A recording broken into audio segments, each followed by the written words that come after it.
Back to the channel. इस video के अंदर हम देखने वाले हैं वीकली कॉन्टेस्ट 504 के third question and question number 4।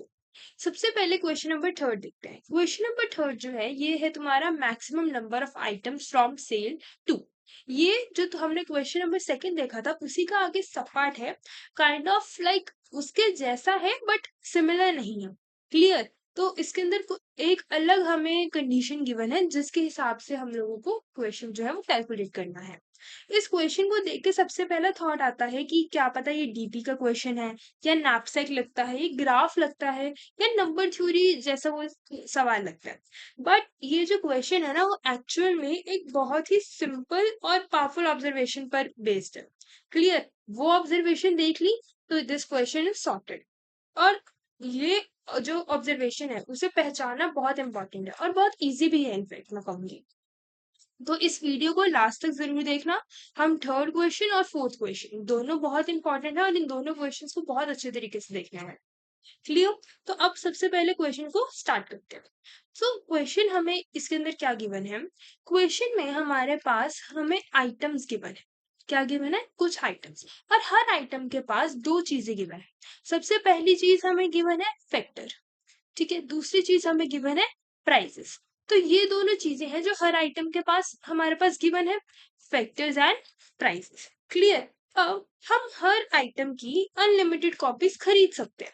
कितनी कॉपीज खरीद सकते हैं? Unlimited copies. कॉपीज खरीदने में कोई रिस्ट्रिक्शन नहीं। लेकिन यहाँ पर अब एक ट्विस्ट आता है। ट्विस्ट क्या है कि अगर हम आइटम आई खरीदते हैं तो हमें एक फ्री आइटम मिल सकता है। अगर हम आइटम आई खरीदते हैं तो उसके साथ हमें सिर्फ एक फ्री आइटम मिल सकता है। कब? जब जो आइटम हम खरीद रहे हैं उसका फैक्टर, जो आइटम हम खरीद रहे हैं उसका फैक्टर अगर डिविजिबल है, उसका फैक्टर अगर डिविजिबल है या उसका फैक्टर जो है वो डिवाइड करता है किस चीज को? बाकी आइटम्स के फैक्टर्स को। Factors of J. Factor of I लिख देती हूँ यहाँ। फैक्टर ऑफ आई ये वो फैक्टर है जो आइटम को हमने खरीदा है। और अगर ये डिवाइड कर देता है जो दूसरे आइटम में से किसी के फैक्टर है तो हम उसको हमें फ्री कॉपी मिल जाएगी। अब ये क्वेश्चन पिछले क्वेश्चन से डिफरेंट कैसे है? पिछले क्वेश्चन में अगर तुमने देखा होगा तो पिछले क्वेश्चन में क्या था कि अगर हम जिस आइटम को खरीद रहे हैं, मान लो हमारी जो आइटम थी उसका फैक्टर था 2, तो 2 के साथ जो जो भी और आइटम्स के जितने भी आइटम्स के जो फैक्टर डिविजिबल होते थे, यानी कि अगर मान लो हमारे पास आइटम्स थे, आइटम्स के फैक्टर्स थे और आई मस्ट से फैक्टर्स थे 2 4 6 8। राइट? यही एग्जांपल लेके हमने किया था। मैंने 2 वाला आइटम जो है वो खरीदा तो मेरे पास जो फैक्टर ऑफ आई है वो है 2। अब ये जो आइटम है ये 4 6 और 8 इन तीनों को डिवाइड कर रहा है मेरा ये वाला फैक्टर। 2 जो है मेरा 4 6 8 इन तीनों को डिवाइड कर रहा है। तो क्या होता था कि मेरे को ये तीनों आइटम्स की फ्री कॉपी मिलती थी। याद है? तो मेरे पास इस टाइम टोटल कॉपीज कितनी होती थी? एक इसकी कॉपी होती थी जो मैंने परचेज करी प्लस ये 3 कॉपीज, तो टोटल मेरे को 4 कॉपीज मिलती थी।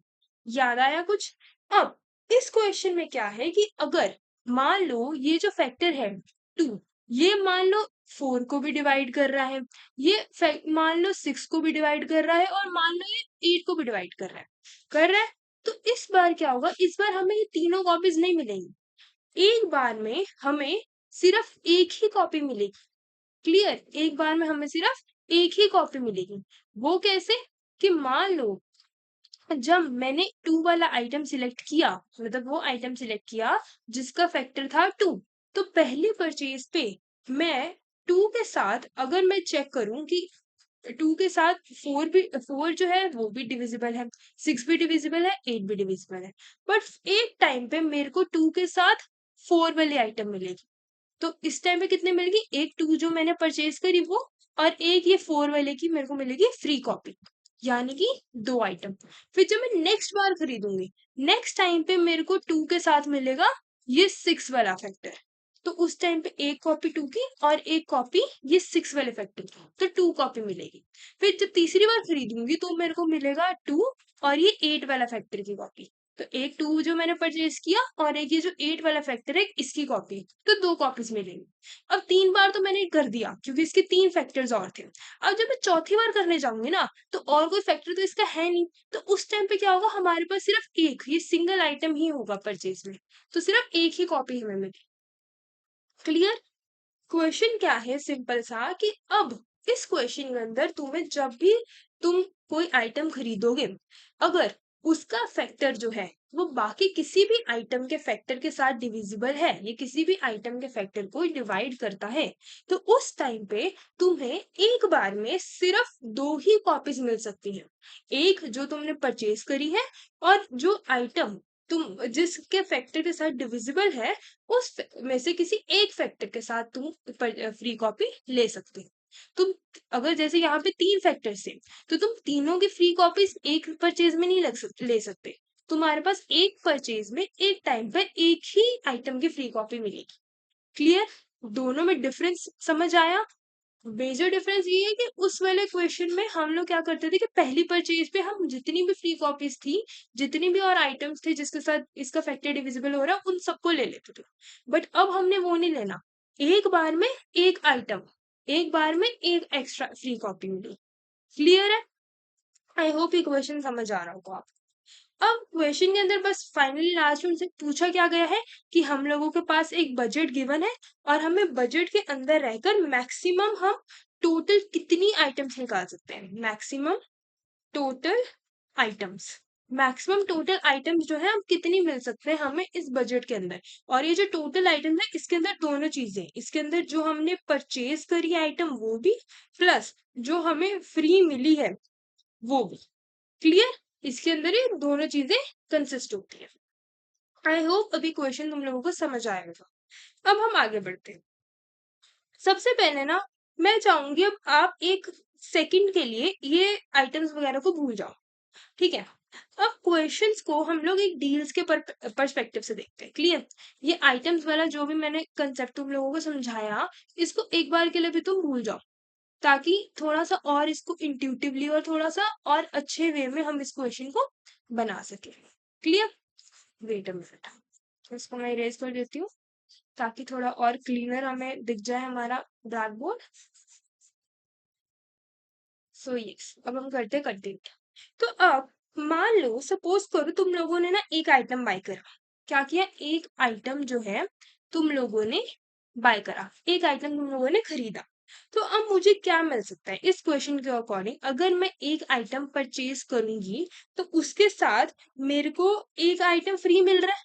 मतलब अगर मैंने एक आइटम परचेज करा तो उसके साथ मेरे को एक आइटम जो है वो फ्री में मिल, यानी कि मेरे को 2 आइटम्स मिल रहे हैं, है ना? अभी तक हमने यही डिस्कस करा।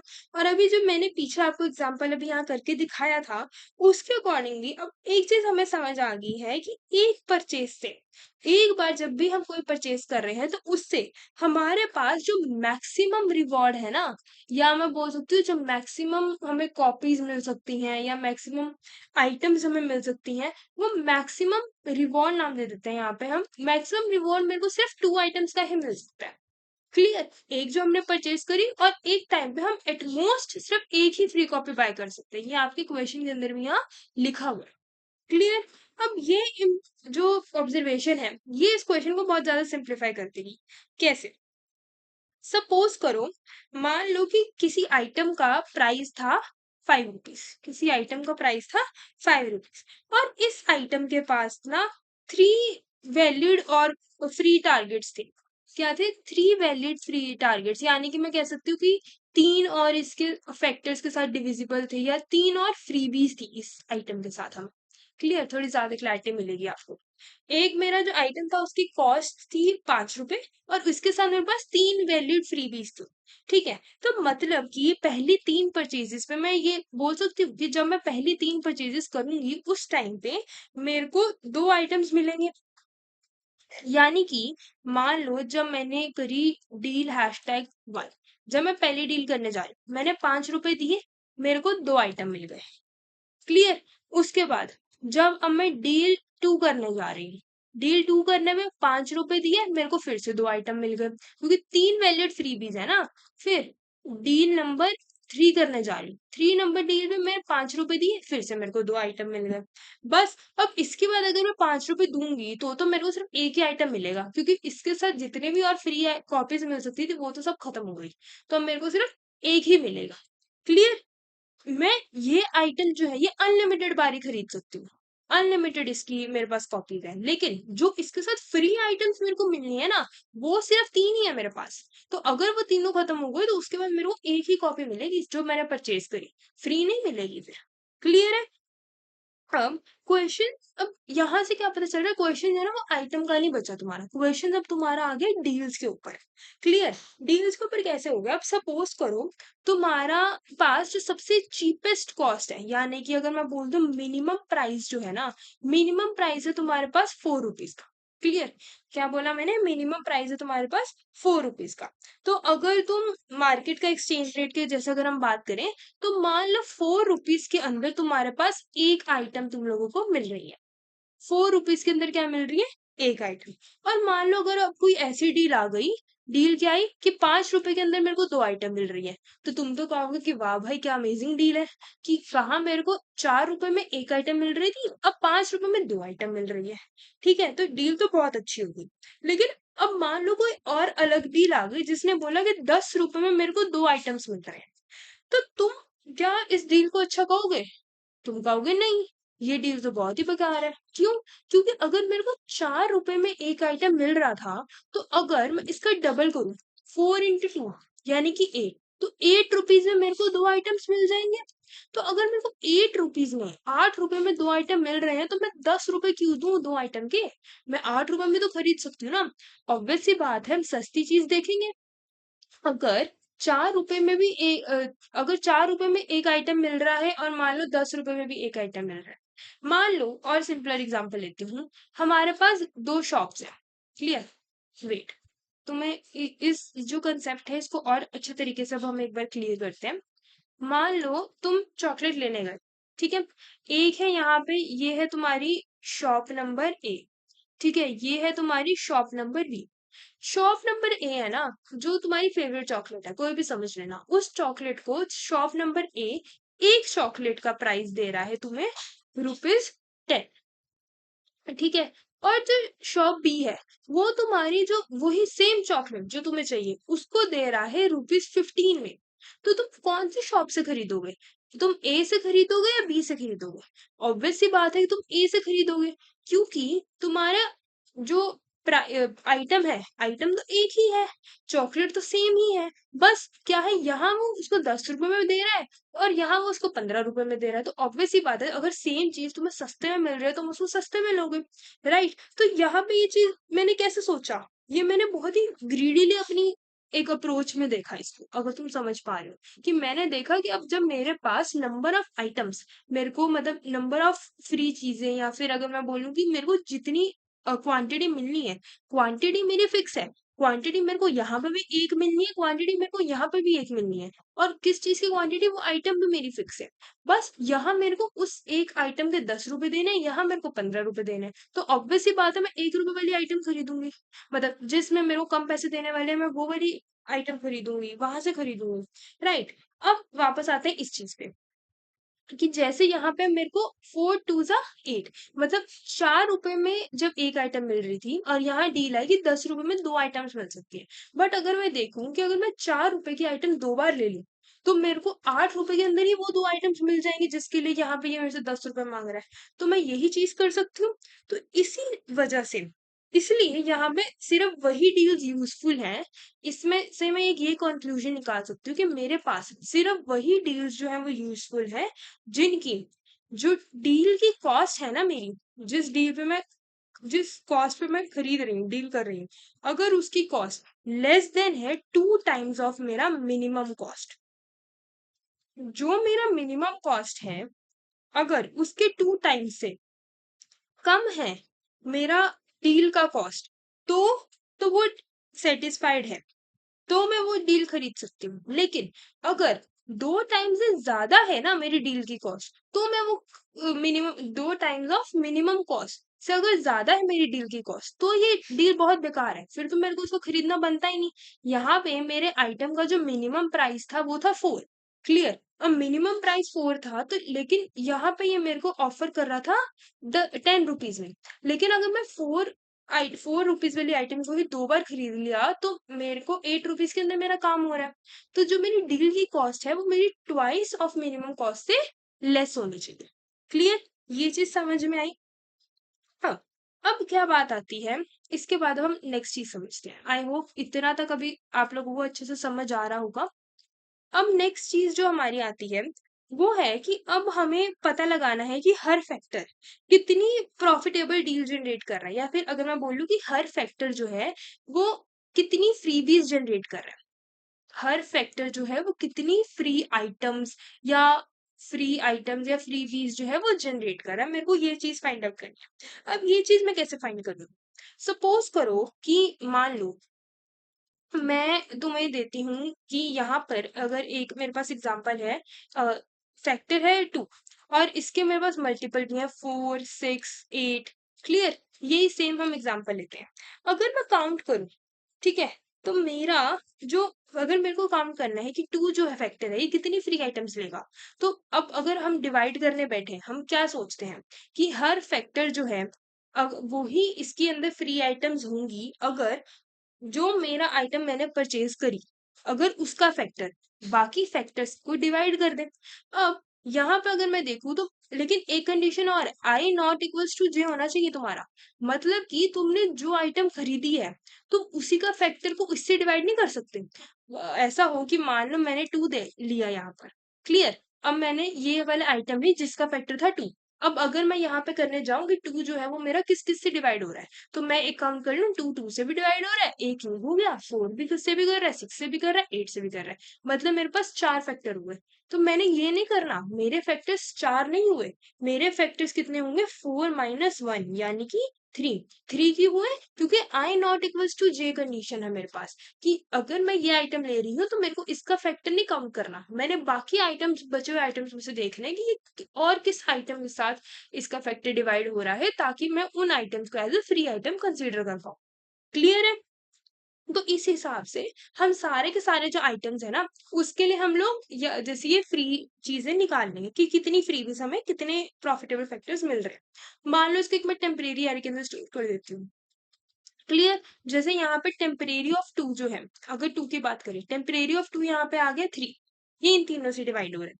सिमिलरली अगर मैं टेम्परेरी ऑफ 4 की बात करूँ तो टेम्परेरी ऑफ 4 मेरा किससे डिवाइड हो रहा है, सिर्फ 8 से, तो यहाँ आ गया 1। टेम्परेरी ऑफ 6 जो है वो किसी से नहीं हो रहा तो 0। टेम्परेरी ऑफ 8 जो है वो भी किसी से नहीं हो रहा तो 0। क्लियर, तो ये मतलब है कि अगर मैं सेकंड फैक्टर वाली ये वाली आइटम खरीदूंगी तो मेरे को इसका 3 फ्री कॉपीज मिल रहे हैं। मतलब 3 ऐसी और आइटम्स है जो मैं फ्री में खरीद सकती हूँ। 4 वाली अगर खरीद रही हूँ तो इसके साथ सिर्फ एक ही फ्री आइटम अवेलेबल है। अगर 6 वाली खरीद रही हूँ या 8 वाली खरीद रही हूँ, इन दोनों के साथ मेरे को कोई भी फ्री आइटम नहीं मिलेगी। क्लियर, ये चीज समझ आ गई। और अब यहाँ पे अगर अप्रोच की बात करें तो वही सेम चीज कि मान लो अगर अब इस क्वेश्चन के अंदर हमें पता है कि हमें हर परचेज पे एवरी परचेज पे हमें 2 ही आइटम्स मिल रही है। क्या मिल रही है? 2 ही आइटम्स मिल रही है, एक जो हमने परचेज करी और हम एक टाइम पे एट मोस्ट ज्यादा से ज्यादा सिर्फ एक ही फ्री कॉपी बाय कर सकते हैं, तो 2 ही आइटम्स हमें मिल रही है। तो अगर मान लो कॉस्ट है 3, तो कॉस्ट 3 पे भी 2 आइटम्स मिल रही हैं, राइट। कॉस्ट है तुम्हारी 5, कॉस्ट 5 पे भी तुम्हें 2 आइटम्स मिल रही हैं।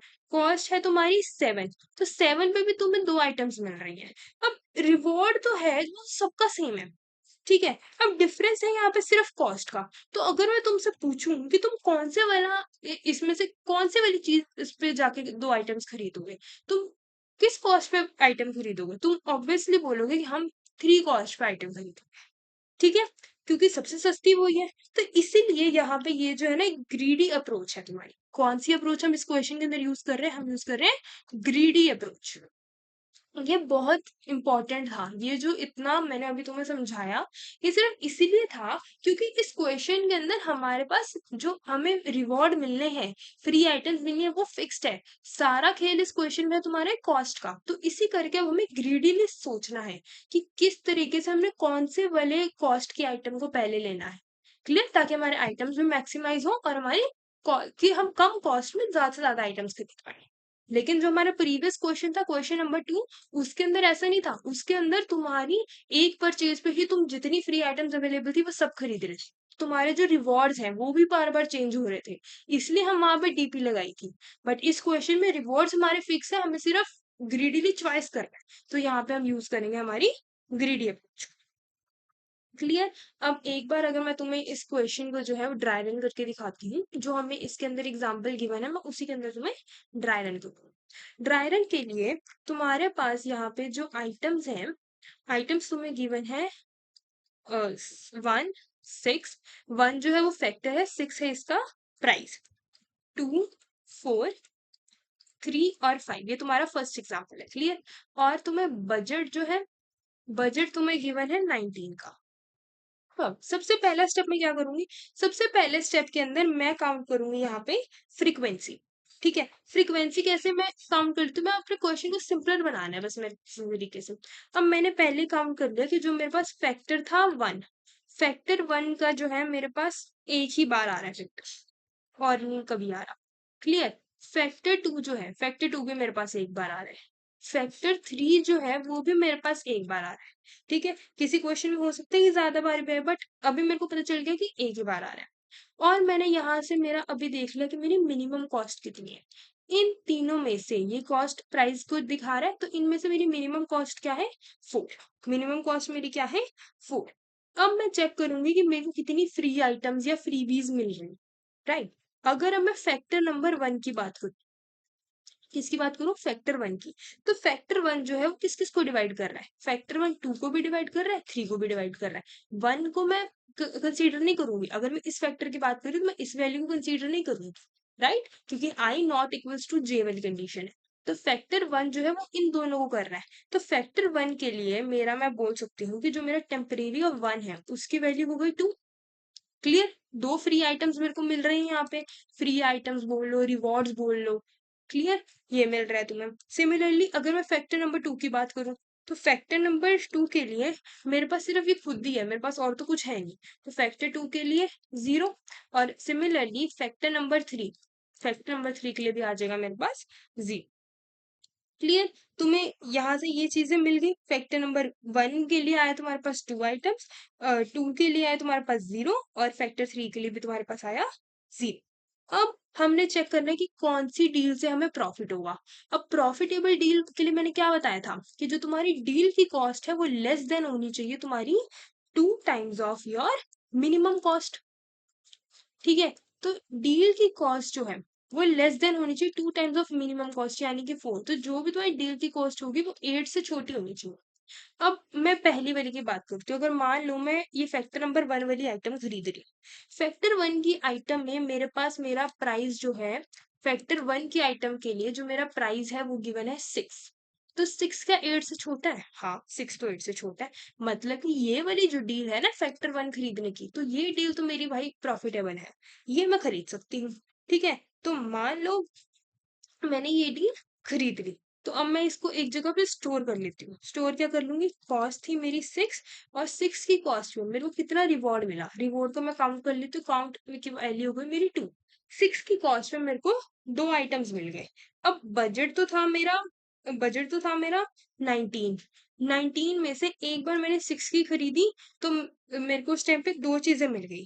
ठीक है, अब मेरे को देखना है मिनिमम। ठीक है, मिनिमम अब कौन सी आइटम मेरे को खरीदनी है। अब बेस्ट डील मेरे पास क्या होगी इसके अंदर, मान लो अब यहाँ पे एक बार मैंने 6 खरीदा तो मेरे पास कितना बजट बच गया, 6 को माइनस कर, 19 माइनस 6 करो तो तुम्हारे पास बच गया 13 का बजट। 13 का बजट बचा। अब तुम इसके अंदर जो 6 वाली आइटम है उसको तुम एक बार वापस से खरीद सकते हो। मान लो मैंने कॉस्ट ऑफ 6 को एक बार वापस से खरीद लिया, तो काउंट हो गया मेरे पास 2। तो अभी भी मेरी जो टोटल कॉस्ट की वैल्यू है वो है 12। 12 तो अभी भी इससे छोटी है। बजट तो मेरे पास अभी भी बच गया 1 रुपीज का, 1 रुपीज का मेरे पास बजट बच गया ना। तो इसका मतलब क्या हुआ कि मान लो जब तुम्हारे पास 1 रुपीज का बजट बच गया, तो अब तुम क्या कर सकते हो कि देखो जो तुम्हारा 6 वाला वैसे भी फैक्टर था, आई मीन ये टेम्परेरी 1 वाला जो फैक्टर था, इसके 2 ही और फ्री आइटम्स थे, तो 2 बार ही तुम्हें फ्री आइटम्स मिल सकती थी। राइट। अब तुम्हारा 1 रुपीज यहाँ पे और बचा हुआ है अभी बजट के अंदर, आई मीन सॉरी, अब बजट जो है यहाँ पे तुमने पहले था 13, अब तुम लोगों ने यहाँ पे कॉस्ट जब 6 हो गई तो कॉस्ट हो गई तुम्हारी 12, टोटल कॉस्ट हो गई 12। तो अब तुम बजट के अंदर से जो तुम्हारा बजट था, यानी कि 19 के अंदर से अब तुमने 12 माइनस किया तो तुम्हारे पास 7 का बजट और बच गया। 7 के बजट के अंदर अब और तुम क्या कर सकते हो, तुम्हारे पास दो आइटम्स तो तुमने ऑलरेडी खरीद लिए हैं, तो अब तुम मान लो तुम एक ही बार और अगर इसको खरीदोगे, एक ही बार अगर तुम इसको और खरीदोगे तो तुम क्या कर सकते हो, इसको और निकालने का तरीका कैसे है कि जैसे तुम्हारी जो चीपेस्ट आइटम है तुम्हारे पास 4, चीपेस्ट आइटम की मिनिमम कॉस्ट है 4 और बजट बचा तुम्हारे पास 7, तो 7 डिवाइडेड बाय 4 करो तो आंसर आएगा तुम्हारे पास 1। ठीक है, 7 डिवाइडेड बाय 4 करोगे तो 1, ये कंप्लीटली डिविजिबल तो है ही नहीं, तो तुम मतलब एक ही आइटम और ले सकते हो, 4 टू जा तो 8 हो गया, तो दो आइटम तो ले ही नहीं सकते, तुम एक ही आइटम और ले सकते हो। तो एक आइटम और कैसे ले सकते हो, तो मतलब जो तुम्हारा बजट है उसके अंदर अभी तुम एक आइटम और ले सकते हो मिनिमम कॉस्ट के हिसाब से अगर हम देखें तो अब क्या होगा, काउंट मेरा 2 और 2, 4 आइटम तो मैंने पहले ले ली थी, प्लस एक आइटम मैं अभी और ले सकती हूँ, तो टोटल कितनी ले ली मैंने, 5 आइटम। कितनी ले ली मैंने, 5 आइटम। ये था तुम्हारा फाइनल आंसर। आई होप तुम्हें समझ आया। अब हमने सबसे पहले हमने देखी प्रॉफिटेबल डील कौन सी है, इसके अंदर मैंने पहली टाइम फैक्टर वन की प्रॉफिटेबल डील देखी, इसका कॉस्ट प्राइस था 6, 6 जो है मेरा वो डील कॉस्ट जो है वो मेरी लेस है 2 टाइम्स ऑफ मिनिमम कॉस्ट, तो मतलब ये डील प्रॉफिट वाली है। और इसके अंदर मेरे को दो बार फ्री आई, दो इस मतलब ये जो फैक्टर है वो दो और फैक्टर से डिविजिबल है, तो दो आइटम्स के साथ और मिल सकते हैं, इसलिए मैंने इसको दो बार खरीद लिया। और दो बार खरीदा तो चेक करा कि मेरा बजट के अंदर ही आया है, तो बजट क्योंकि 6 + 6 12, तो 12 को जब तुमने 19 में से माइनस किया तो आंसर आया 7। अब 7 बजट तुम्हारे पास और बच चुका है, अब तुमने कुछ और लेना है तो 7 के बजट के अंदर लेना है, तो तुमने सोचा कि अब मैं लूं या ना लूं, तो वो तुमने कैसे डिसाइड किया, वो तुमने डिसाइड किया तुम्हारा जो मिनिमम कॉस्ट था ना उससे अपने बजट को डिवाइड डिवाइड करके, तो तुम्हें पता चल गया तुम एक आइटम और खरीद सकते हो इस टाइम पे, तो तुमने वो एक आइटम और खरीद। क्लियर, तो ये था तुम्हारा पूरा का पूरा इसका सॉल्यूशन।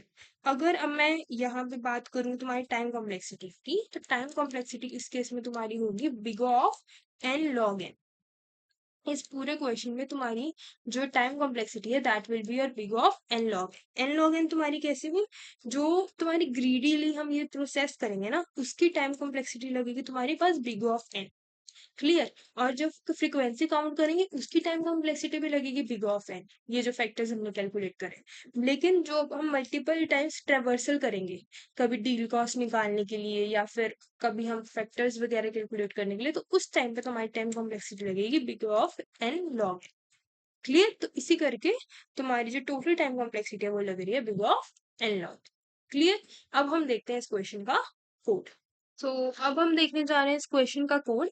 इस क्वेश्चन का कोड जो है वो मैं थोड़ा सिंपलर वे में लिखवाऊंगी तुम्हें। अब सबसे पहले मैं यहाँ पे सिंप्लिसिटी के लिए क्या कर रही हूँ, मैं एक क्लास बना रही हूँ डील नाम की, इसकी क्लास बना रही हूँ डील नाम की। डील के अंदर मेरे पास दो चीजें होंगी, एक होगा मेरा इंट कॉस्ट और दूसरी चीज होगी मेरे पास इंट मेरा प्राइस, या फिर प्राइस रहने दो इसको डील्स लिख लेते हैं थोड़ा और बेटर हो जाएगा। क्लियर, अब इसके बाद मैंने इसका बनाया कंस्ट्रक्टर। क्या बनाया, कंस्ट्रक्टर।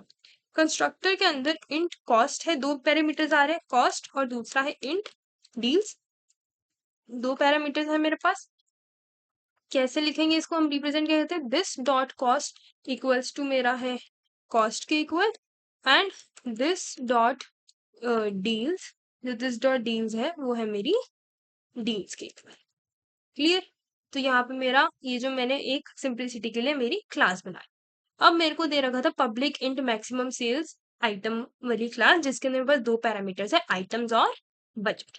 क्लियर, अब इसके अंदर मैं सबसे पहले क्या करने वाली, सबसे पहले मैं करूंगी इंट एन। एन जो है वो तुम्हारा क्या रिप्रेजेंट कर रहा है, it will be your items dot length. Clear, अब उसके बाद मैंने एक मेरा काउंट का पहले तो एरे बना लेती हूँ, इंट काउंट। इंट काउंट जो है इसकी क्या वैल्यू होगी, new int of your N plus 1। Clear, इसको एक साइड हमने बड़ा रखा है क्योंकि जीरो बेस्ड इंडेक्सिंग के हिसाब से हम करेंगे, राइट। अब इसके बाद मैं लूंगी लॉग मिनिमम कॉस्ट। अब यहाँ पे तुम पूछ सकते हो हमने लॉन्ग क्यों लिया? लॉन्ग हम इसलिए ले रहे हैं यहाँ पर क्योंकि जब भी तुम जो तुम्हें क्वेश्चन गिवन है उसके अंदर कॉन्स्ट्रेंट्स है तुम्हारे 10⁹ तक के। तो अगर हम जब कॉस्ट डील की कॉस्ट निकाल रहे होंगे twice of your minimum cost करके, या जब हम वो लिमिट निकालेंगे, तो उस टाइम पे तुम्हारे पास क्या होगा, जो तुम्हारा आंसर है वो तुम्हारे इंटीजर की रेंज से बाहर जा सकता है। इसी करके हम सेफर साइड पे चलने के लिए हमेशा लॉन्ग यूज करें। आई होप ये चीज तुम्हें क्लियर हो। तो अब इसके लिए हम कैसे निकालेंगे, इसको इनिशियलाइज कर देंगे लॉन्ग डॉट हमारी मैक्स वैल्यू से, लॉन्ग डॉट मैक्स वैल्यू से प्लस इन्फिनिटी से इनिशियलाइज कर दिया। अब नेक्स्ट काम हमारे पास क्या है, नेक्स्ट काम है हमारे पास फ्रीक्वेंसी काउंट का। ठीक है, नेक्स्ट काम क्या है हमारे पास, फ्रीक्वेंसी काउंट का। हम इसके अंदर दोनों चीज करेंगे, फ्रीक्वेंसी काउंट भी कर लेंगे और साथ ही यहीं पे मैं मेरा मिनिमम कॉस्ट जो है ना उसको भी यही निकाल। क्लियर। अब इसके लिए मैंने एक फॉर लूप चलाई, फॉर इंट मेरे इंट है मेरे आइटम्स, इंट मैंने ले लिया आइटम, ITEM, इंट है मेरा आइटम। आइटम किसके अंदर चल रहा है, मेरे आइटम्स वाले लूप के अंदर। आइटम्स वाला जो एरे है इसके अंदर मैं ट्रेवर्स कर रही हूँ, और मैं क्या कर रही हूँ, दो चीजें। इंट मेरा जो फैक्टर है, फैक्टर किसको रिप्रेजेंट कर रहा था, item of item at zeroth position, क्योंकि 2D एरे है यहाँ पे आपका। और इंट जो कॉस्ट है, कॉस्ट किसके इक्वल है, item at first position. Right, यहाँ तक कोड क्लियर होगा, सिंपल है। अब हर चीज पे मैं क्या कर रही हूँ, मैं मेरे काउंट कर रही हूँ फैक्टर्स को, काउंट कर रही हूँ मैं मेरे फैक्टर को। तो अपने काउंट वेरिएबल एरे के अंदर फैक्टर्स जो है इसको प्लस प्लस कर दूंगी। और साथ में मैंने दो काम करने थे, अब फ्रीक्वेंसी तो काउंट कर ली, अब मिनिमम कॉस्ट भी निकालनी है। तो यहाँ पे मेरी जो मिनिमम कॉस्ट होगी that would be equals to math dot min, math dot min मेरा मिनिमम कॉस्ट, और दूसरी क्या चीज है मेरी कॉस्ट। इन दोनों में से मैं यहाँ से मेरा स्टार्टिंग में निकाल लूंगी मिनिमम कॉस्ट। क्लियर है। अब इतना काम हो गया, अब नेक्स्ट चीज हम लोगों ने क्या करनी है, अब नेक्स्ट हमने काउंट करना है कि जो हमारे फैक्टर्स है उसके पास कितनी फ्रीबीज हमारे पास पड़ी है, कितने रिवॉर्ड्स पड़े हैं। राइट, तो जिसको हम वो टेम्परेरी एफ के अंदर स्टोर करते थे ना, वो वो चीज अब हम यहाँ पे काउंट कर रहे हैं कि कितनी हमारे पास फ्रीबीज या फिर मैं बोलूं रिवॉर्ड्स पड़े पड़े। क्लियर। अब सबसे पहले हम इसको करते हैं। इसको करने के लिए मैंने क्या किया, मैंने एक मेरा टेम्परेरी बना लिया array, int temp is equals to new int temp, new int N, size इसका क्या होगा n+1, सेम वही जीरो बेस्ड इंडेक्सिंग। अब इसके अंदर मैं लूप चलाऊंगी फॉर इंट फैक्टर्स। तुम इसको सिंपल नाम भी दे सकते हो, इंट I J, बट मैं सिंप्लिसिटी के लिए ऐसे प्रेफर करती हूँ। सो इंट फैक्टर इक्वल्स टू 1, 1 से स्टार्ट किया मैंने, और मेरा फैक्टर जो है वो कब तक जाएगा, less than equals to n तक। और हर केस में मैं क्या करूंगी, मेरा फैक्टर को प्लस प्लस, फैक्टर वाला जो एरे है उसमें मैं फैक्टर आई मीन जो फैक्टर्स हैं उसको कैलकुलेट कर रही हूँ। तो क्या कर रही हूँ, इफ अब मैं मेरे चेक कर रही हूँ मेरे काउंट एरे के अंदर, अगर मेरा काउंट ऑफ फैक्टर जो है, ठीक है, काउंट ऑफ फैक्टर जो है, अगर मान लो फैक्टर का काउंट है 0, क्लियर, फैक्टर का काउंट है 0, तो कंटिन्यू कर दूंगा, मतलब ये जो फैक्टर है ये एग्जिस्ट ही नहीं करता मेरा। ठीक है, इसको मैंने कर दिया कंटिन्यू। अगर ऐसा नहीं है तो सबसे पहले मैं इफ डील्स को यहाँ पे कर दूंगी, आई मीन इफ नहीं इंट, इंट इंट डील्स को मैं यहाँ पे इनिशियलाइज कर दूंगी -1 से। -1 में यहाँ क्यों कर रही हूँ, क्योंकि याद करो कि जब हम क्वेश्चन समझ रहे थे तो उसके अंदर ऐसा भी सिचुएशन आती है कि कहीं मैं अपने फैक्टर जो मैंने जो आइटम खरीदा है, कहीं मैं फैक्टर्स कैलकुलेट करते टाइम उसी आइटम को उसी फैक्टर के साथ डिवाइड ना कर दूं। तो अगर वो वाली सिचुएशन आ गई तो उस चीज से बचने के लिए मैं पहले ही -1 कर लूँ, वरना बाद में मेरे को -1 करना पड़ता सारे फैक्टर्स निकाल के अपने वाले को रिमूव करने के लिए। बट मैं डील्स में से पहले ही -1 के साथ इनिशियलाइज कर रही हूँ। क्लियर, ताकि मैं अपना फैक्टर जो है वो पहले ही रिमूव कर दूं, अपने आप को खुद को रिमूव पहले कर दूं। ठीक है। अब इसके अंदर मैं मल्टीपल्स लाइक काउंट करने हैं, मल्टीपल्स फ्रीबीज। तो मल्टीपल्स के लिए क्या करेंगे, मैं मल्टीपल को इनिशियलाइज कर दूंगी मेरे फैक्टर के साथ, और उसके बाद मल्टीपल वाली मेरी लूप चलेगी, that will be less than equals to n। और हर केस में मैं क्या करूंगी, मेरे मल्टीपल के अंदर मैं कर दूंगी प्लस आई मीन जो मेरा मल्टीपल है उसके अंदर क्या कर दूंगी, प्लस इक्वल्स टू मेरा फैक्टर। क्लियर? इसी अकॉर्डिंग ये चलेगी तुम्हारी लूप, क्योंकि हमने वही मल्टीपल्स चेक करने, डिवाइड वाला काम मैं इसी के अंदर कर रही हूँ। क्लियर?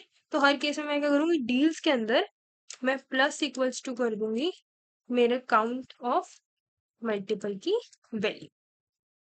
तो यहाँ से मेरे को पता चल जाएगा कितनी मेरे पास फ्रीबीज जो है वो अवेलेबल है। और अब वो उनको स्टोर करने के लिए मैं क्या करूंगी, टेम्परेरी जो मेरा फैक्टर मैंने बनाया था, हर आइटम का फैक्टर जो है वो किसके इक्वल होगा, डील्स के। इसको मैंने मेरे टेम्परेरी एरे के अंदर स्टोर। अब इतना काम मेरे पास हो गया। अब उसके बाद मेरा काम क्या था कि प्रॉफिट मेरे को कहाँ से कितना आ रहा है, प्रॉफिटेबल डील्स कलेक्ट करने के लिए। तो सबसे पहले, बट वो करने से पहले मेरे को मेरी डील की कॉस्ट सेट करनी पड़ेगी। डील की कॉस्ट को मैं यहाँ पे लिमिट से लिख रही हूँ, मैं लिमिट असाइन करूंगी। लिमिट कितनी होगी मेरी, 2 मल्टीप्लाई बाय जो मेरा मिनिमम कॉस्ट था, ये मेरी लिमिट होगी। राइट? अब इसके बाद मैं एक लिस्ट बनाती हूँ, लिस्ट ऑफ जो जिसके अंदर मेरी डील्स आएंगी, इसको मैं नाम देती हूँ तुम्हारे डील लिस्ट। ठीक है? Is equals to new array list. Clear? अब देखने में जो कोड है वो तुम्हें थोड़ा ओवरवेलमिंग सा लग सकता है, बट बहुत ही सिंपल है अगर तुम इसको ढंग से करो तो। अब मैं यहाँ पे क्या कैलकुलेट कर रही हूँ, मैं मेरी प्रॉफिटेबल जो डील्स है ना उसको कैलकुलेट कर रही हूँ। राइट? प्रॉफिटेबल डील्स को हम यहाँ पे कैलकुलेट कर रहे हैं। फॉर लूप चलाया मैंने इसके अंदर, इंट मेरा आइटम इन आइटम्स। तो आइटम के अंदर आइटम्स वाला लूप चला के मैंने क्या किया, सबसे पहले मैं वापस से लिख देती हूँ मेरा इंट फैक्टर जो था that was equals to your item of 0। Right? और इंट जो मेरा कॉस्ट था that was equals to your item of 1। और यहाँ पे मेरे पास जो इंट मेरी डील्स आई थी, deal was equals to your temporary of factor, deal was equals to temporary of factor.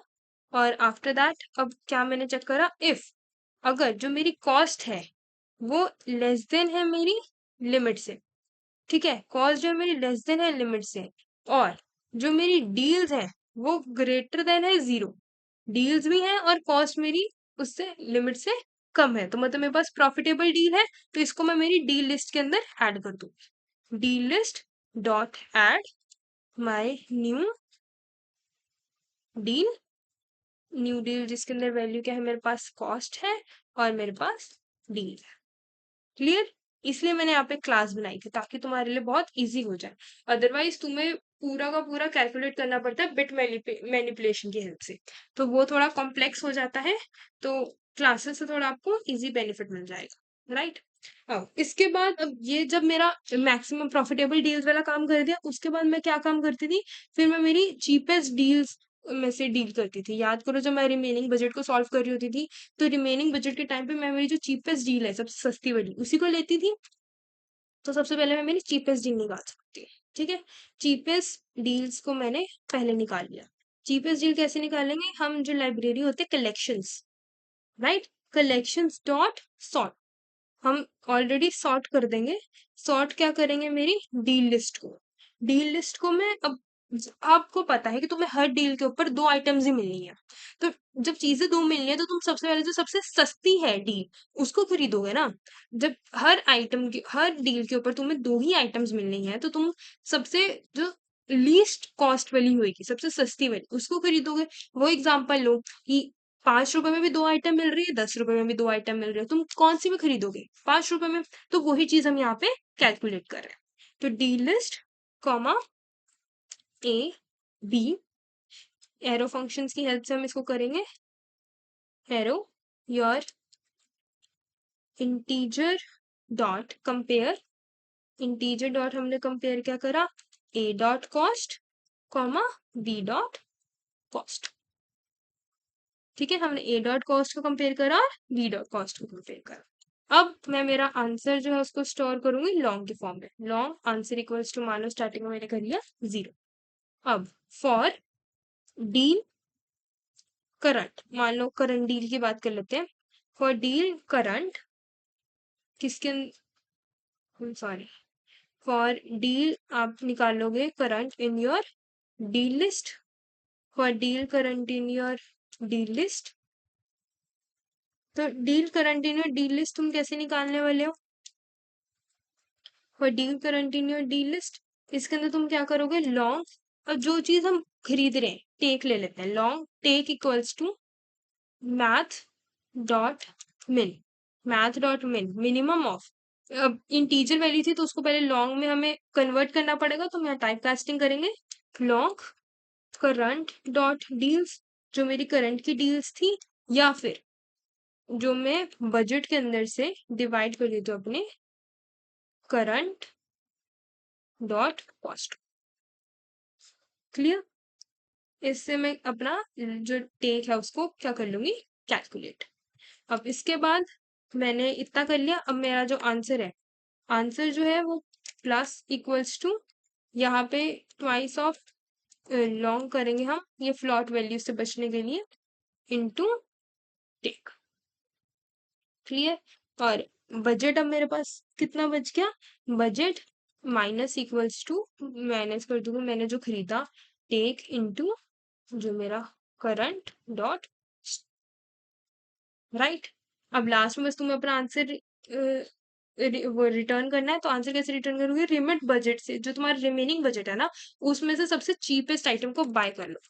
लिख देती हूँ मैं यहाँ, रिमेनिंग बजट से सबसे चीपेस्ट आइटम बाय कर। क्लियर? सबसे चीपेस्ट आइटम हम बाय करेंगे कैसे, answer ANSWR answer plus equals to your budget divided by your min cost, min cost। Clear? और फिर लास्ट में मैं रिटर्न करूंगी, तो रिटर्न करते हैं ऑब्वियसली मेरे को टाइपकास्ट करना पड़ेगा अब इंटीजर में, क्योंकि क्वेश्चन के अंदर जो मेरा फंक्शन है वो इंटीजर वैल्यू रिटर्न करवाना चाह रहा है, तो मैंने रिटर्न कर दिया मेरा आंसर। ये था तुम्हारा इसका कोड, उसको रन करती हूँ, सो तुम्हारा टेस्ट केस पास हो गया। So this was your solution of this question. Clear? अब हम करेंगे इसी के साथ, अब हम आगे देखेंगे इसका नेक्स्ट क्वेश्चन, यानी कि क्वेश्चन नंबर 4 और वीकली कॉन्टेस्ट 504। अरे हमारा वीकली कॉन्टेस्ट 504 का लास्ट क्वेश्चन जो था क्वेश्चन 3948, लेक्सिकोग्राफिकली मैक्सिमम मैक्स एरे। अब ये MEX एरे, मैक्स एरे है क्या चीज? सबसे पहले ना मैं तुम्हें क्वेश्चन समराइज कर देती हूँ। ये क्वेश्चन एक बहुत इंटरेस्टिंग और एक बहुत मजेदार सा क्वेश्चन है। ये क्वेश्चन अगर समझ आ जाए ना काफी इजी है, बहुत इजी है क्वेश्चन। ठीक है, तो एक बार सबसे पहले हम इस क्वेश्चन को समझते हैं। इस क्वेश्चन के अंदर ना हमारे पास एक इंटीजर एरे नम्स हमें गिवन है। क्या गिवन है? एक इंटीजर एरे गिवन है नम्स, और हम लोगों को जो हमारा आंसर है ना वो एक रिजल्ट एरे के फॉर्म में रिप्रेजेंट करना है, यानी कि जो आंसर है वो हमें एरे के फॉर्म में रिटर्न करना है। लेकिन वो एरे कैसा होना चाहिए, उसके अंदर हम लोगों को ये जो नम्स है इसके अंदर हमें कुछ कुछ ऑपरेशंस परफॉर्म करने हैं, जब तक हमारे नम्स जो है ये खाली ना हो जाए। जब तक नम्स जो है वो खाली ना हो जाए तब तक हमें इसके अंदर कुछ ऑपरेशंस परफॉर्म करने हैं। क्लियर? और वो ऑपरेशंस परफॉर्म करके जो जो हमारा आंसर आएगा हमें उसको रिटर्न करना। ऑपरेशंस क्या परफॉर्म कर रहे हैं? ऑपरेशंस है तुम्हें सबसे पहले जो है ना एक इंटीजर के चूज करना है। के इंटीजर जो है इसकी रेंज होगी तुम्हारी 1 से लेके जो तुम्हारा नम्स है उसकी लेंथ तक, तुम्हें इसको सिलेक्ट करना है। उसके बाद तुम्हें क्या करना है, तुम्हें पहले फर्स्ट के एलिमेंट्स जो है, फर्स्ट के एलिमेंट्स, फर्स्ट के एलिमेंट्स ऑफ नम, फर्स्ट के एलिमेंट्स ऑफ नम्स जो है तुम्हें इन सब का मैक्स कैलकुलेट करना है। क्लियर? अब उसके बाद जो मैक्स इसका तुम कैलकुलेट करोगे उसको तुमने रिजल्ट के अंदर ऐड कर देना है।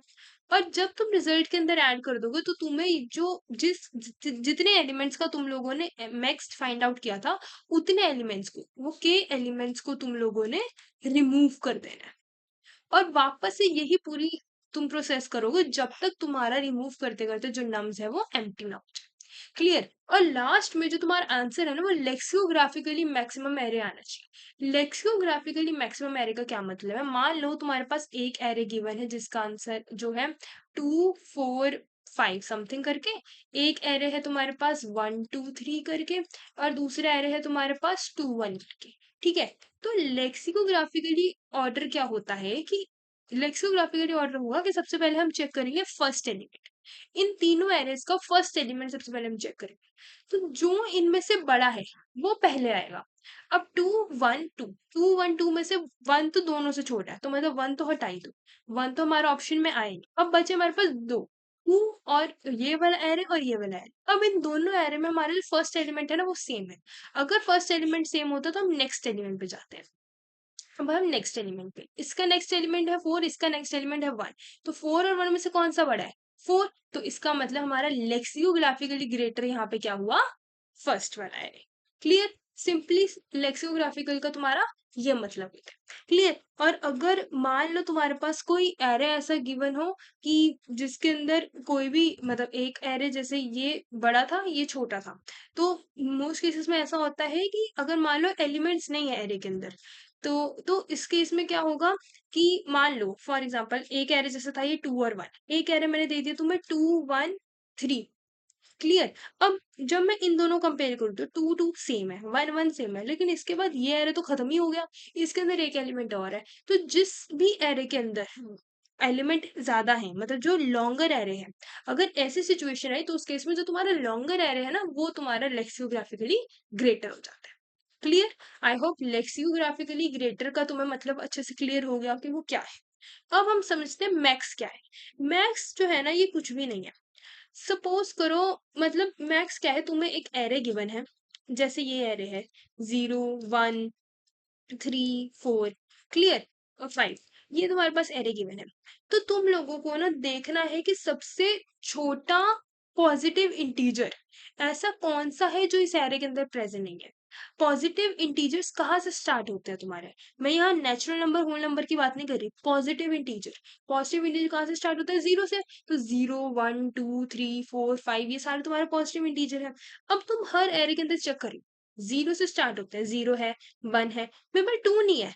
मतलब इसके अंदर जो एम एक्स की वैल्यू है ना वो है 2, क्योंकि जो सबसे स्मॉलेस्ट पॉजिटिव इंटीजर जो इस एरे के अंदर प्रेजेंट नहीं है वो है 2। सबसे पहला और सबसे स्मॉलेस्ट जो इंटीजर प्रेजेंट नहीं है वो है 2। तो एम एक्स की वैल्यू हो गई 2। मान लो तुम्हारे पास मैंने कोई, सपोज करो तुम्हें दे दिया एरे 0 1 2 5 7। क्लियर? तो इसके अंदर 0 है, 1 है, 2 है, 3 नहीं है। इसके अंदर मेरे पास अब तुम देखोगे तो नेचुरल नंबर्स, सॉरी, अगर हम पॉजिटिव नंबर्स देखें तो 0 1 2 है, 3 नहीं है, 4 नहीं है, 5 है, 6 नहीं है। क्लियर? तो 3 4 6 सबसे छोटा क्या है? 3। तो जो सबसे छोटा स्मॉलेस्ट पॉजिटिव इंटीजर है ना जो एरे के अंदर प्रेजेंट नहीं है, वो होगा तुम्हारे एम एक्स की वैल्यू। तो इस वाले एग्जाम्पल के अंदर तुम्हारी एम एक्स की वैल्यू क्या आएगी? 3। क्लियर? आई होप कि अब तुम्हें क्वेश्चन समझ आ गया। अब क्वेश्चन जो है वो करना कैसे? क्वेश्चन में तुम्हें ये चीज ऑपरेशन परफॉर्म करके रिजल्ट देना है। अब हम सबसे पहले बात करते हैं इस क्वेश्चन की ब्रूट फोर्स अप्रोच की। ठीक है, ब्रूट फोर्स अप्रोच में क्या कहूंगी, अगर मैं बात करूं ब्रूट फोर्स अप्रोच की, तो ब्रूट फोर्स अप्रोच इसका ये हो सकता है कि सबसे पहले तो देखो मेरे को नहीं पता कि जो मेरा के है उसकी क्या वैल्यू है, क्योंकि हमें सबसे पहले क्या करना है, हमें फर्स्ट के एलिमेंट्स जो है, के तक इंटीजर्स जो है उनकी हमें एम एक्स की वैल्यू फाइंड करनी है। उनका मैक्स फाइंड आउट करके हमने उसको रिजल्ट के अंदर ऐड करना है, और फिर रिजल्ट के अंदर ऐड करने के बाद हमें वो फर्स्ट के एलिमेंट्स को एरे में से रिमूव करना है, और फिर कंटिन्यूसली हमें ये ऑपरेशंस परफॉर्म करने हैं। बट मेरे को तो के की वैल्यू ही नहीं पता, तो मैं क्या करूं? तो अब मैं क्या कर सकती हूँ, मेरे पास कोई और ऑप्शन नहीं है। मेरे को जो भी एरे गिवन है, सपोज करो तुम्हारे एग्जांपल में एरे गिवन था 0 1 0, मैं क्या करूं, मैं एक एक करके जितनी मेरी के की एरे की लेंथ है, जैसे यहाँ पे नम्स की लेंथ है 3, तो फिर उस टाइम पे मैं क्या करूं, मैं मेरी के को एक एक करके मैं वैल्यूज पुट करनी स्टार्ट करूं, क्योंकि मेरे को नहीं पता के क्या है। तो उससे पहले मैंने मान लिया के को 1, फिर दूसरे टाइम मैंने मान लिया के को 2, फिर मैंने मान लिया के को 3। क्लियर? अब जब मैं मानती हूँ यहाँ पे के इक्वल्स टू 1, के इक्वल्स टू 1 के केस में मेरे पास क्या कंडीशन आती है ये देखो। के इक्वल्स टू 1 में क्या होगा कि इस एरे के अंदर मेरे पास सिर्फ बचा 0। अब 0 के केस में मेरे पास एम एक्स की वैल्यू क्या होगी? एम एक्स की वैल्यू मेरे पास इस केस में होगी 1। क्योंकि जीरो प्रेजेंट है, जीरो के बाद मेरा नेक्स्ट स्मॉलेस्ट एलिमेंट क्या है, वन, जो इसके अंदर नहीं है। तो एम एक्स की वैल्यू तो आ गई मेरे पास वन। तो यहाँ पे मान लो मैं एक अपना रिजल्ट स्टोर कर लेती हूँ, रिजल्ट के अंदर मेरा आंसर आ गया, पहले आ गया वन। क्लियर। अब वन आ गया तो वन को फिर मैंने अब एम एक्स निकाल लिया। तो के एलिमेंट्स जो थे मैंने उसको मेरे एरे के अंदर से रिमूव कर दिया। तो अब मेरा एरे बचा, अब मेरा एरे सिर्फ बचा वन और जीरो। अब मेरा नम इतना रह गया, अब नम्स की वैल्यू इतनी रहेगी। अब एक ही एलिमेंट एक बार में निकालना है, तो नेक्स्ट एलिमेंट मेरे पास आया वन। अब वन के अंदर मेरे पास एम एक्स की वैल्यू क्या होगी, इसके अंदर मेरे पास एम एक्स की वैल्यू होगी जीरो, क्योंकि जीरो ही नहीं है मेरे पास। तो अब इसको रिजल्ट के अंदर मैंने ऐड करा, वन को मैंने मेरे नम्स के अंदर से रिमूव कर दिया। अब मेरे पास एरे बचा सिर्फ जीरो। फिर अब एक एलिमेंट ही है तो जीरो ही आया। तो अब यहाँ पे मेरे पास एम एक्स की वैल्यू क्या हो गई, वन। तो मैंने इसको रिजल्ट के अंदर ऐड करा, इसके बाद मैंने जीरो को रिमूव कर दिया मेरे नम्स के अंदर से, मेरा जो नम्स है वो हो गया इस कंडीशन में एम्प्टी। तो यहां से मेरे पास जो मेरा आंसर आया रिजल्ट का बन के, दैट वाज दिस। ये रिजल्ट जो है मेरे पास, ये मेरे पास आंसर आया। क्लियर। अब हम करते हैं इसी तरीके से मेरा नेक्स्ट। अब बारी आती है के इक्वल्स टू टू की। अब जब मेरे पास के की वैल्यू है टू की, तो सबसे पहले मैं क्या करूंगी, के की वैल्यू टू के अंदर मैं वही सेम सिचुएशन स्टार्ट करती हूँ। मैंने पहले दो एलिमेंट्स लेने, अब मेरे पास पहले दो एलिमेंट्स आएंगे जीरो और वन।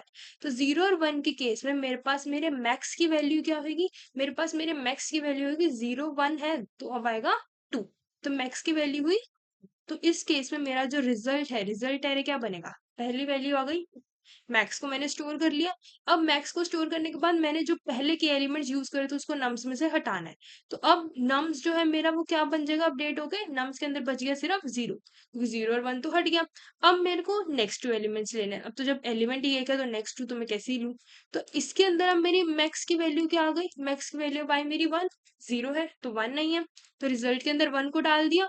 अब मैंने जीरो को रिमूव करा तो मेरा नम्स जो है वो हो गया एम्प्टी। राइट। तो यहाँ पे मेरा ये क्वेश्चन हो गया खत्म। तो इसके बाद मेरे पास इस सिचुएशन से जो रिजल्ट आया वो है इतना पार्ट। अब मैं करूंगी नेक्स्ट। के इक्वल्स टू वन के लिए भी कर लिया, टू के लिए भी कर लिया, अब आई के इक्वल्स टू थ्री की बारी। के इक्वल्स टू थ्री के केस में मैं क्या देखूं, के इक्वल्स टू थ्री में तीन एलिमेंट्स लेने हैं, तो जीरो वन जीरो, तीनों चीजें ही आ गई। अब अगर यहाँ पे मैं मैक्स की वैल्यू फाइंड आउट करूं तो जीरो है, वन है, टू नहीं है, तो मैक्स आ गया टू। तो रिजल्ट के अंदर मैं स्टोर कर दूंगी टू। अब स्टोर कर दिया। अब इसके बाद इन तीनों को, के इक्वल्स टू थ्री था तो थ्री एलिमेंट्स को मैंने नम्स में से हटाना है। तो नम्स यहाँ से मेरा हो जाएगा एम्प्टी। तो नम्स एम्प्टी हो गया तो मतलब तुम्हारा क्वेश्चन वही खत्म हो गया। तो इसका रिजल्ट का वैल्यू है मेरे पास टू। अब मैं लास्ट में देखूं तो मेरे पास तीन रिजल्ट आ रहे हैं। पहला रिजल्ट मेरे पास आ रहा है वन जीरो वन, दूसरा रिजल्ट आ रहा है मेरे पास टू वन, तीसरा रिजल्ट आ रहा है मेरे पास टू। अब अगर मैं तुमसे पूछूं कि इसके अंदर से लेक्सिकोग्राफिकली लार्जर या ग्रेटर कौन से, तो पहले फर्स्ट एलिमेंट हम कंपेयर करेंगे। फर्स्ट एलिमेंट कंपेयर करा तो वन टू में से क्या बड़ा है, वन और टू में से क्या बड़ा है, two is greater than one. तो ये तो पहले ही कैंसिल आउट हो गया, ये आंसर नहीं हो सकता। अब बचा ये दोनों चीजें। अब मैंने तुम्हें पहले ही बोला था टू और टू सेम है, और यहाँ पे देखो इसके नेक्स्ट आइटम है वन, इसका नेक्स्ट कोई आइटम ही नहीं है। तो अगर ऐसी सिचुएशन आती है तो जो तुम्हारी लॉन्गर एरे होती है वो ही तुम्हारा आंसर होता है। और अदरवाइज अगर कंपेयर करें तो यहाँ पे कुछ भी नहीं है, कुछ भी नहीं है तो जीरो ले लो। वन और जीरो में से क्या बड़ा है, वन, तो भी तुम्हारा यही आंसर आएगा। So this is your result का फाइनल आंसर। क्लियर। यही थी तुम्हारी ब्रूट फोर्स और यही था इस क्वेश्चन का काइंड ऑफ तुम्हारा ड्राई रन। ठीक है। अब मैंने तुम्हें ब्रूट फोर्स का ड्राई रन करके दिखाया, अब तुम्हें यहाँ से क्या चीज समझ में आई। इसके अंदर अगर हम देखें तो अब मान लो यहाँ पे तो तुम्हारे नम्स का जो साइज था वो था सिर्फ थ्री। अब मान लो नम्स का साइज जो है वो तुम्हें मैं दे दूं 1 लाख, तो क्या करोगे। तो उस केस में तुम देखो, तुम 1 लाख तक के की वैल्यू वन से लेकर 1 लाख तक हर बार कैलकुलेट करोगे, हर बार ये सारे एक्शंस परफॉर्म करोगे, और इतनी लंबी लंबी चॉइसेस होंगी, हर केस में इतने लंबे लंबे तुम्हारे पास केसेस होंगे, चॉइसेस होगी, बहुत बड़ा क्वेश्चन हो जाएगा ये।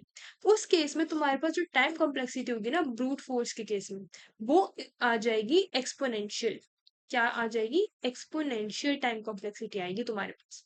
और एक्सपोनेंशियल टाइम कॉम्प्लेक्सिटी सबसे खराब टाइम कॉम्प्लेक्सिटी होती है। क्लियर। तो इसका मतलब कि अगर जो तुम्हें क्वेश्चन गिवन है उसके अंदर कॉन्स्टेंट्स में तुम्हारे पास गिवन है कि n की वैल्यू तुम्हारी बहुत लार्जर है, तो अगर ऐसा केस आया तो उस टाइम पे ये ब्रूट फोर्स अप्रोच जो है वो थिंकिंग बिल्कुल सही है, अप्रोच भी बिल्कुल करेक्ट है, बट ये तुम्हें टीएलई दे देगी, तो इसी करके हम इस अप्रोच को परफॉर्म नहीं करेंगे। अब हम करते हैं ऑप्टिमाइज। अब अगर इसी अप्रोच का मेरे को ऑप्टिमाइज्ड वर्जन सोचना है, तो अब इसका मैं ऑप्टिमाइज्ड वर्जन कैसे सोचूंगी? तुम सबसे पहले ये देखो, हम तुम लोगों ने अगर एक चीज ऑब्जर्व करी हो, अब यहाँ से हम करने वाले हैं इस क्वेश्चन को ऑप्टिमाइज। क्लियर? अगर तुम लोगों ने एक ऑब्जर्वेशन करी हो कि लेक्सियोग्राफिकल ऑर्डर में सबसे ज्यादा इंपॉर्टेंट चीज क्या है? सबसे ज्यादा इंपॉर्टेंट चीज है मेरे पास मेरा फर्स्ट एलिमेंट, क्योंकि उसी के बेस पे मैं मेरा आंसर डिसाइड कर रही हूँ मोस्ट केसेस में। अगर फर्स्ट एलिमेंट सेम है तो मैं आगे बढ़ती हूँ, वरना मेरे पास सबसे इंपॉर्टेंट तो है मेरा फर्स्ट एलिमेंट। अगर मान लो मेरे पास दो एरेज जैसे गिवन है, एक है 5 और दूसरा एरे है तुम्हारे पास 4 0 0 1 समथिंग ऐसा, तो इसमें से लेक्सियोग्राफिकल ऑर्डर किसका होगा? 5। आंसर तुम्हारे पास 5 रिटर्न होगा, क्योंकि 5 जो है, अब इसके अंदर लॉन्गर शॉर्टर नहीं देखना, जब पहला एलिमेंट ही 5 बड़ा है तो इसका मतलब हमारा जो आंसर है वो यही वाला एरे होगा, राइट? तो मतलब हमें सबसे पहले आंसर का जो फर्स्ट एलिमेंट है ना उसको मैक्सिमाइज करना है। अगर मैंने मेरे आंसर का फर्स्ट एलिमेंट मैक्सिमाइज कर दिया तो मेरे को मेरा आंसर बहुत इजीली मिल जाएगा। अब ये चीज करना है कि तुम्हारा फर्स्ट एलिमेंट जो है वो होगा क्या। अब मेरे को क्या पता चला कि कैसे चलेगा कि मेरा फर्स्ट एलिमेंट है क्या? फर्स्ट एलिमेंट मैं कैसे निकालूंगी? फर्स्ट एलिमेंट को मैं चूज करूंगी max of the choosing prefix. मतलब कि मैं कैसे कर सकती हूँ, अब मान लो जो तुम्हारे पास करंट एरे गिवन है ऑलरेडी, फर्स्ट एलिमेंट हम निकाल लेंगे max of your current array. जो तुम्हें करंट में एरे गिवन है उसका जो मैक्स होगा ना वो ही होगा तुम्हारा जो रिजल्ट एरे होगा उसका फर्स्ट एलिमेंट। कैसे? मान लो तुम्हारे पास एग्जांपल गिवन है या 1 0 2 5, ये मैंने तुम्हें एक एरे गिवन है, ठीक है? अब पूरे रिमेनिंग एरे का, इस एरे का अगर मैं मैक्स फाइंड करूं, इस एरे का मेरे पास मैक्स की वैल्यू आएगी 1 है, 0 है, 1 है, 2 है, 3 नहीं है। तो सबसे पहले मैक्स की वैल्यू आई 3। अब एक इंपॉर्टेंट ऑब्जर्वेशन देखो, क्योंकि अब देखो यहाँ पर 0 1 और 2 प्रेजेंट है और 3 मिसिंग है, तो एक ऑब्जर्वेशन देखो, कोई भी प्रीफिक्स इस मैक्स से बड़ा मैक्स नहीं दे सकता। तुम कितने भी टुकड़े कर लो इसके, अगर मान लो तुम सिंगल 1 ले रहे हो तो इसका तुम्हारे पास मैक्स आएगा 0, 1 और 0 ले रहे हो तो इसका मैक्स आएगा 2, 1 0 2 ले रहे हो तो इसका मैक्स आएगा 3, 2 और 5 ले रहे हो तो इसका मैक्स आएगा 3, 5 ले रहे हो सिंपल तो इसका मैक्स आएगा 0, राइट?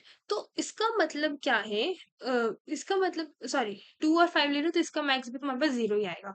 तो मतलब कि तुम कोई भी प्रीफिक्स ले लो, तुम्हें 3 से बड़ा मैक्स तो किसी का मिल ही नहीं सकता। मतलब कि फर्स्ट आंसर एलिमेंट का जो है वो मैक्सिमम पॉसिबल वैल्यू ऑलरेडी हमारे करंट एरे का मैक्स है, करंट एरे का मैक्स है ऑलरेडी। जो मेरा रिजल्ट आंसर है उसका जो फर्स्ट एलिमेंट है वो ऑलरेडी मेरा जो करंट एरे है उसका मैक्सिमम एलिमेंट है। अब नेक्स्ट बारी आती है हम के को कैसे चूज करें। अब पहले बारी तो हमने पहली चीज तो देख ली कि हमारा एलिमेंट जो है वो स्टार्ट कहाँ से होगा, आंसर रिजल्ट जो है वो स्टार्ट कहाँ से होगा। अब दूसरी चीज जो है फाइंड करने की वो है तुम्हारे के की वैल्यू। के को कैसे चूज करें? के को कैसे चूज करें? के को कैसे चूज करोगे तुम? ठीक है, तो के को कैसे चूज करेंगे? मान लो तुम्हारा मैक्स है जैसे यहाँ पर आया 3, तो इसका मतलब है कि 0 1 और 2 तुम्हारे सब प्रेजेंट है। अब हमेशा ऐसा स्मॉलेस्ट प्रीफिक्स, अब हमें कोई ऐसा स्मॉलेस्ट प्रीफिक्स चाहिए जहां पे 0 1 और 2 ये तीनों आ जाए। क्लियर? अगर तुम्हारे पास 0 1 और 2 ये तीनों आ जाएंगे तो फिर क्या होगा? अब मान लो तुम इस एरे को ट्रेवर्स कर रहे हो, तुम्हें 1 मिला, तुम्हें 0 मिला, तुम्हें 2 भी मिल गया।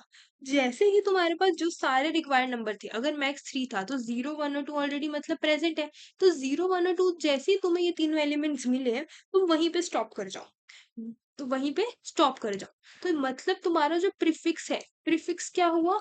1 0 2, यहीं पे स्टॉप कर जाओ। इसकी लेंथ क्या है? इस प्रीफिक्स की लेंथ है तुम्हारे पास 3, 1 2 3, तो यही हो गई तुम्हारी के की value.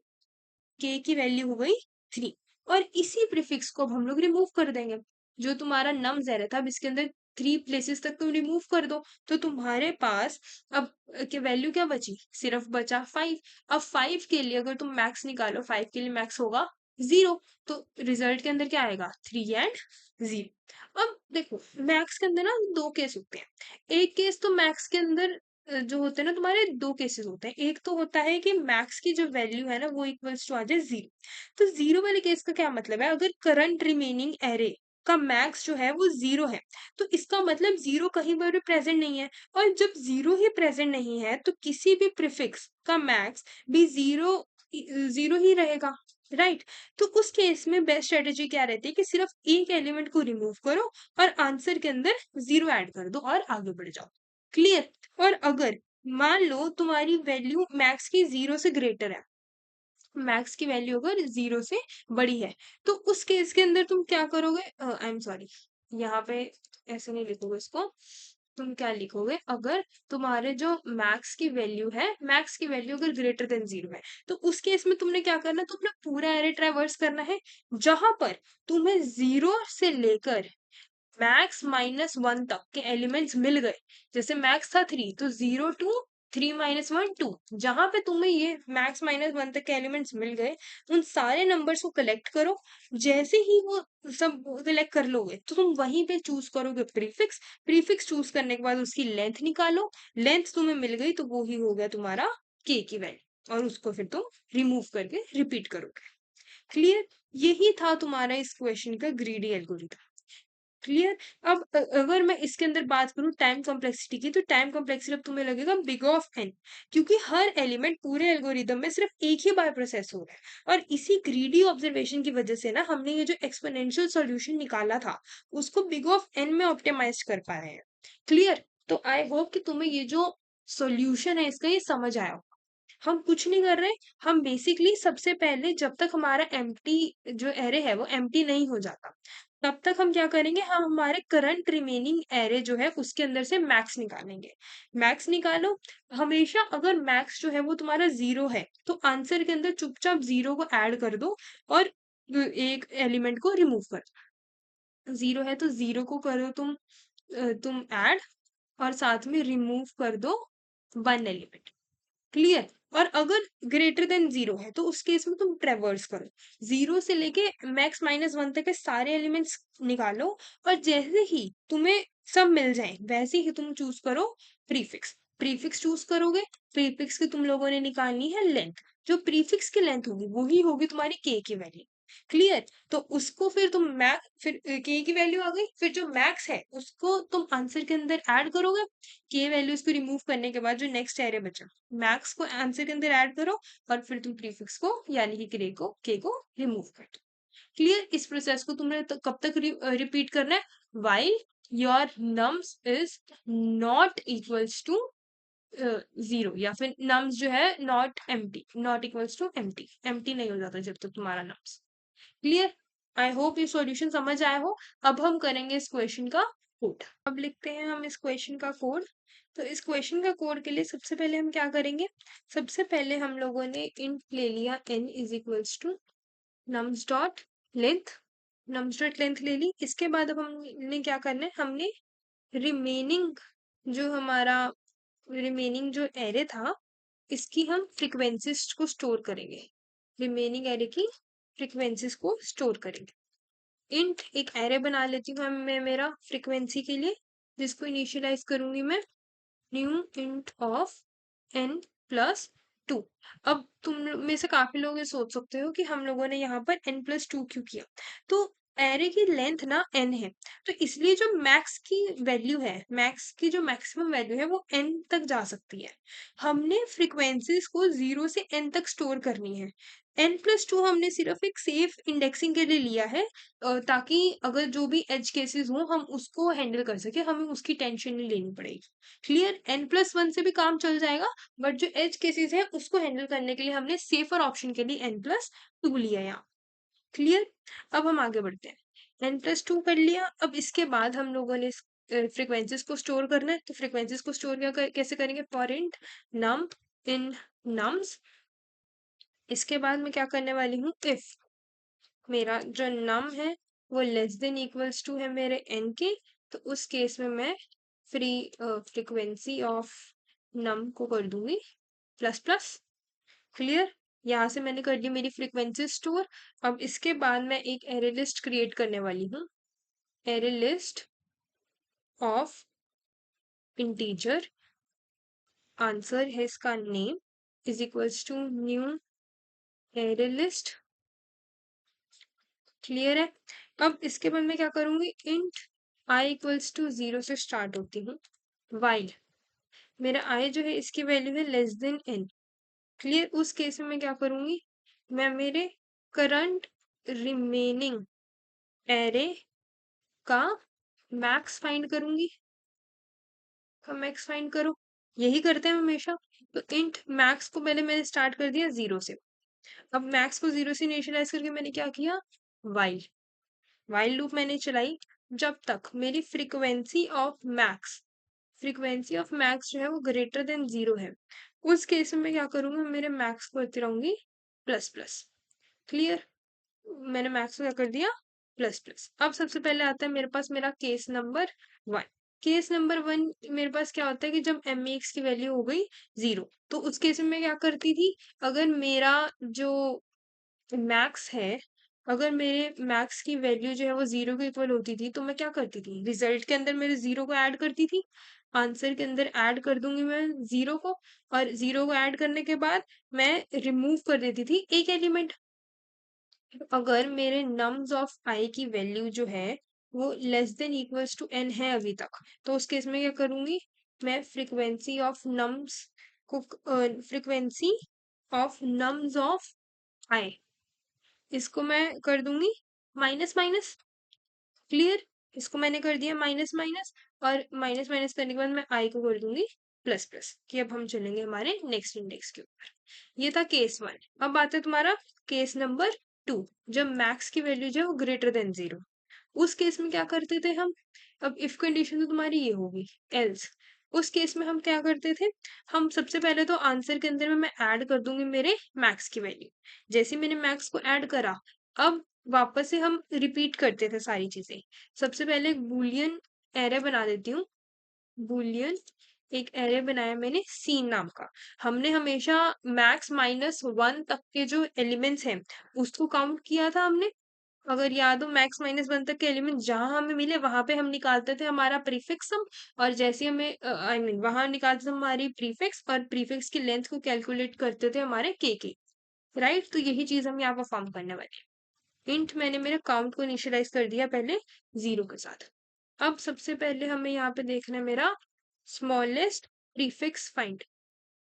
Smallest prefix smallest prefix को हम यहाँ पे करेंगे फाइंड। स्मॉलेस्ट प्रीफिक्स को कैसे फाइंड करेंगे हम, वाइल मेरा जो काउंट है वो लेस देन है मेरे मैक्स के। क्लियर? तो उस केस में क्या करूंगी, int of num equals to मेरा नम्स ऑफ आई के इक्वल हो गया। अब रिमेनिंग जो एरे था, रिमेनिंग एरे से रिमूव भी तो करनी है चीजें, प्रीफिक्स जो है इसको रिमेनिंग एरे से रिमूव करो। रिमूव कैसे करेंगे, if num is less than equals to n, तो उस केस में मैं क्या कर रही हूँ, मैं मेरे फ्रीक्वेंसी ऑफ num को कर दूंगी minus minus. Frequency of num को क्या कर रही हूँ, minus minus. Clear? Frequency of num को जब मैंने कर दिया माइनस माइनस, अब नेक्स्ट क्या करना है, अगर मान लो तुम्हें जो तुम्हारा रिक्वायर्ड नंबर है वो पहली बार मिला है, तो उस केस में हम क्या कर रहे हैं, if num is less than max and not, पहली बार मिला तो मतलब अभी तक देखा नहीं, नॉट सीन नम्स, नम अभी तक पहली बार मिला है और अभी तक हमने उसको देखा ही नहीं, तो उस केस में पहले तो मैं नम को सीन बना दूंगी। सीन नम इक्वल्स टू कर दिया मैंने रू के इक्वल, और इसके बाद मैं मेरे काउंट को कर दूंगी यहाँ पर प्लस प्लस। क्लियर है? और इतनी चीज करके लास्ट में मैंने आई को कर दिया प्लस प्लस। यहाँ पे तुम्हारा ये चीज कंडीशन जो है ये खत्म हुई। अब जब हमारे पास हमारा ये खत्म हुआ लूप, अब लास्ट में मैंने मेरा रिजल्ट प्रिंट कराना है, तो रिजल्ट कैसे प्रिंट कराऊंगी, इंट रिजल्ट का ये एरे बनाया है मैंने इक्वल्स टू,